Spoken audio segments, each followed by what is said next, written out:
अस्सलाम वालेकुम दोस्तों, मैं उम्मीद करता हूँ कि आप सब खैरियत से होंगे और जहाँ पर भी होंगे खुश व खुर्रम होंगे। तो सबसे पहले इरशाद रब्बानी, तबाह बर्बाद हुआ वो जिसने अपनी औलाद को कत्ल किया। तो इसके बाद जो हमारा आज का लेक्चर उसको डिस्कस करते हैं।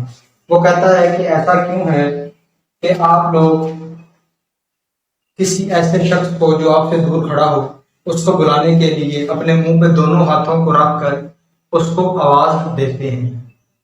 ऐसे आपने अक्सर नोट किया होगा कि आप अपने किसी दूर खड़े शख्स को बुलाना हो तो अपने मुंह पे ऐसे हाथ रखते हैं और फिर उसको ऊंची आवाज से बुलाते हैं। तो इसका जो आंसर है वो ये है कि अगर आप ऐसा नहीं करते, यानी कि दोनों हाथ अपने मुंह के करीब नहीं लाते, तो ऐसा करने से जो आपका साउंड की डायरेक्शन है, जो मुंह से साउंड निकल रहा है, वो चारों तरफ क्या करता है, फैल जाता है, जिसकी वजह से साउंड की इंटेंसिटी क्या है वो कम होती है और उस शख्स तक आपका साउंड नहीं पहुंच पाता।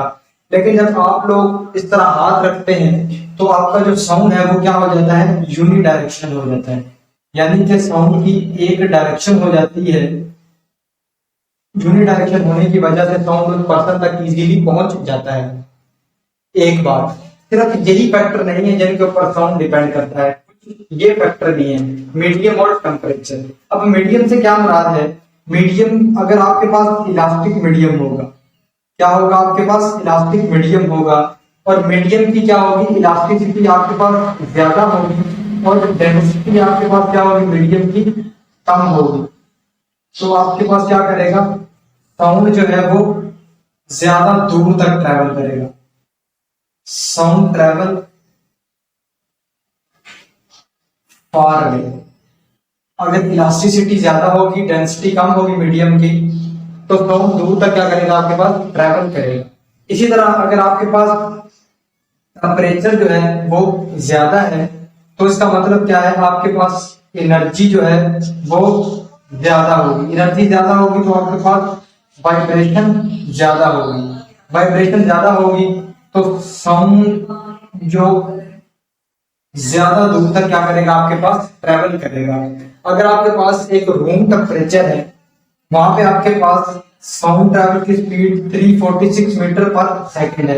अगर उसी रूम के अंदर आपके पास फ्रीजिंग कंडीशन है तो साउंड की जो आपके पास स्पीड है वो 15 मीटर पर सेकंड होगी, यानी कि 331 मीटर पर सेकंड टाइम्स क्या करेगी, वो डिक्रीज कर जाएगी। तो इससे क्या हुआ, आपने देखा कि यहाँ पे आपके पास क्या हो गया कि आपके पास टेम्परेचर पे साउंड कितना डिपेंड कर रहा है। अब आपने एक और टर्म याद रखनी है, उस टर्म का नाम है टिम्बर। क्या है, टिम्बर। इसको आप लोग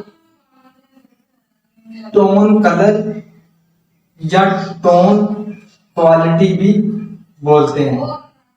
इसके अंदर आपके पास क्या होता है, इस टिम्बर के अंदर आप लोगों के पास आप दो साउंड जो है उनके दरमियान फर्क करते हैं।